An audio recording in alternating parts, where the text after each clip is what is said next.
I mean, that's I've always felt it was like someone poking at me constantly. Poke the bear. Poke the bear, like constantly, like, okay, one more. Yeah. And it is difficult because you are dealing with constant negativity, isn't it? Yeah. Yeah, As you an are. owner, as a manager, that's Yeah. you don't take. I always say you get all the crap and none of the glory. Yeah, and we say that, and the reception team suffers with that as well, definitely, Sure. because I do feel for them. So actually, reception is one of the busiest places.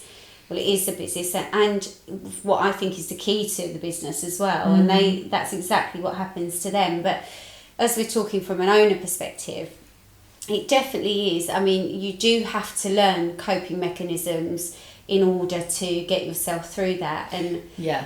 I think you find that the longer you own a business, the more hardy you become. Yeah. And the less emotional you can be, because if you're constantly emotional about everything that happens and take things personally, then that's when it can get you down. And But I think that's what's hard when you're owner, isn't it? So you feel someone's just pushing a knife into your heart, thinking, how can you not think the same as me? Yeah. Because you are literally poking my baby. Yeah. And you're dealing with all this negative stuff, one after the other, and it can really get to you.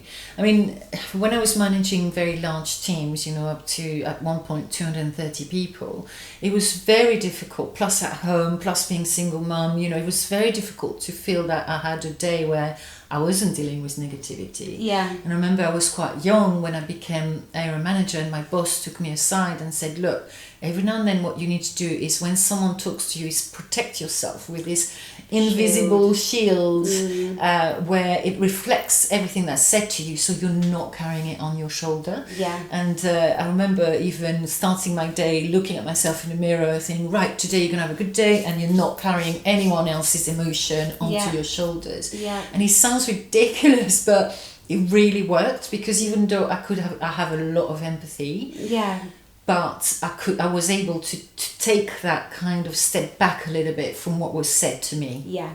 And it's learning how to deal with it, isn't it? And learning how to, because I mean, I remember on the days when there used to be, if everything for one day was calm and the team were all getting on and everything was, I'd be like, oh, wow, this is amazing. I hope it stays like this forever. When is the next time something's going to mess up? Yeah, exactly. And then I remember when I then somehow over time managed to harden my exterior, protect myself basically, and then my manager went through the same thing. Couldn't understand why the team we're not on the same wavelength. And it is just a case of it's a learning curve, really. It is about understanding how to set your mindset so that you don't let it damage you. And it doesn't mean you can't have empathy, because I did. And again, I think that's some of the problem is, as an owner, you've got huge empathy and you're often the one who's there for the shoulder to cry on and all of that. But it can be at the detriment to you sometimes. So you need to, I very much had an open door policy, but then actually that's another thing about being able to step back slightly out of the business, is that you're not always readily available for the mum chats, for the, that, because you can't take all of that, because you've got your own stuff going on all the time as well. Sure. And you're trying to run this business and run it effectively and be the best you can be. And yet people just around you seem to constantly be on a downer, and that's really difficult to take and like you said, when it's your baby and you love it. But there's two things for me. I mean, my boss used to say, you need to get a backbone, Valerie, just get harder into the fact that you are going to deal with these things. So when you're younger and you kind of dealing with yourself quite a lot, it's quite hard to take, thinking, well, what can I do as getting a backbone? I'm dealing with 70% of my stuff was HR, and you kind of feel like, how much more can I deal with? But you do kind of get through those experiences a lot tougher in the way you're thinking, not seeing the outcome, but in the way you're thinking, and a lot more not taking everything for face value and taking a little bit of a step back and think, okay, I'll get back to you. Okay, how are you? And the second thing is, again, setting up some kind of you're talking about open door policy. When I worked at Bliss Spa in London, it was very much, it's an American spa, so we've got an open door policy. I can't do an American accent, but we've got an open door policy, and I'm sitting there like, yeah, that's not going to work for me for the whole day. So I remember really being present in the morning, then doing some work in the morning that was not necessarily requiring a full attention. Yeah. But in the afternoon, I remember telling my team, like, look, if you want to see me, you come in the morning, usually after 10 o'clock when everything is set. Yeah. If someone's phoned off sick, or the cleaners haven't cleaned, or whatever, we need to deal with certain things. In the morning, I'm available till 1 o'clock. I've got my lunch. I'm still available. The door is open. Yeah.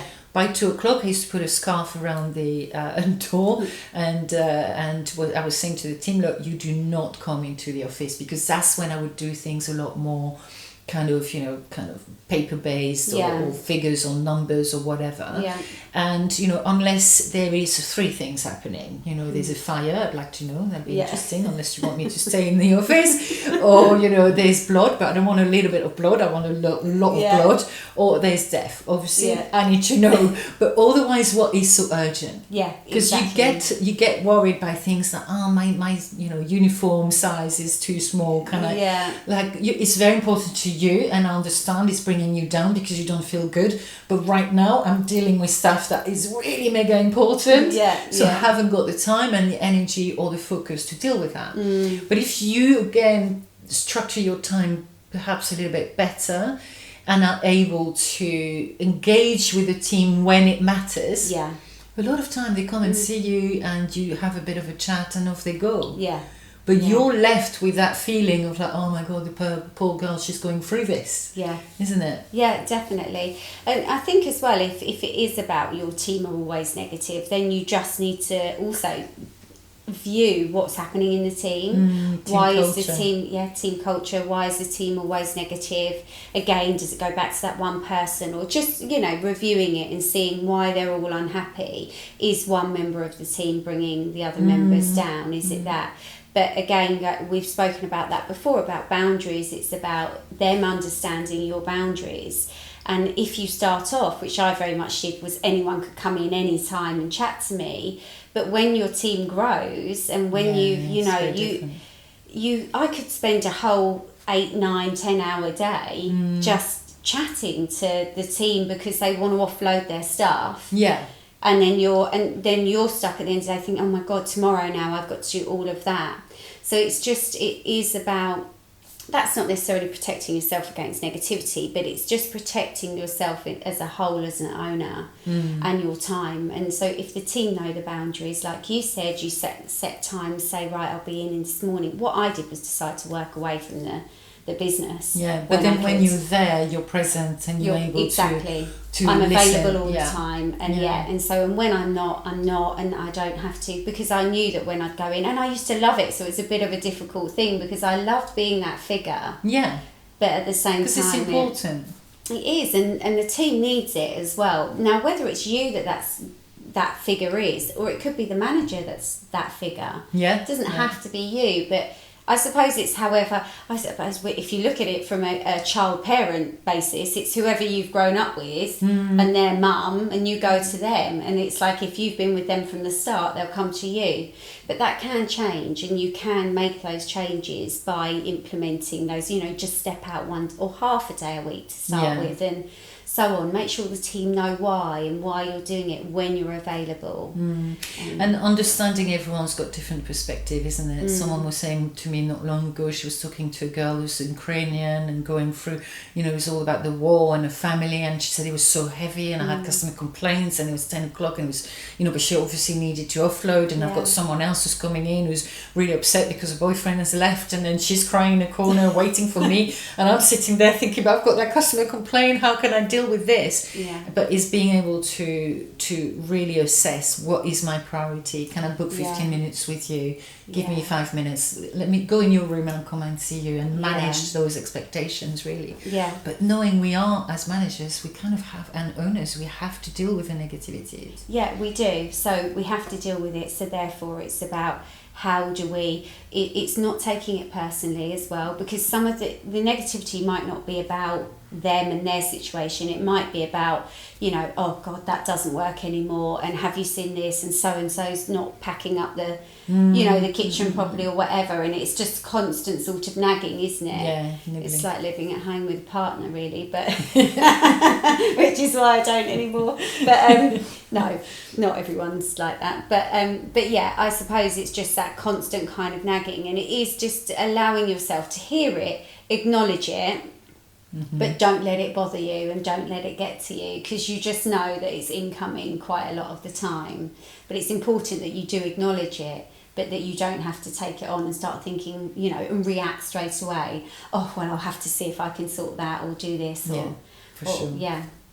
So all you have to do now is press the subscribe button and join us every week for an Insight Chat. And if you have any burning questions that we haven't yet answered, then just pop in the comments below or send us an email and we can include them in one of our weekly chats. I've started this amazing community of like-minded salon owners to join us on a monthly basis with our Insight Chat subscription. Yeah, on that chat as well, you'll also get access to lots of free downloads and content that can really support you in your business.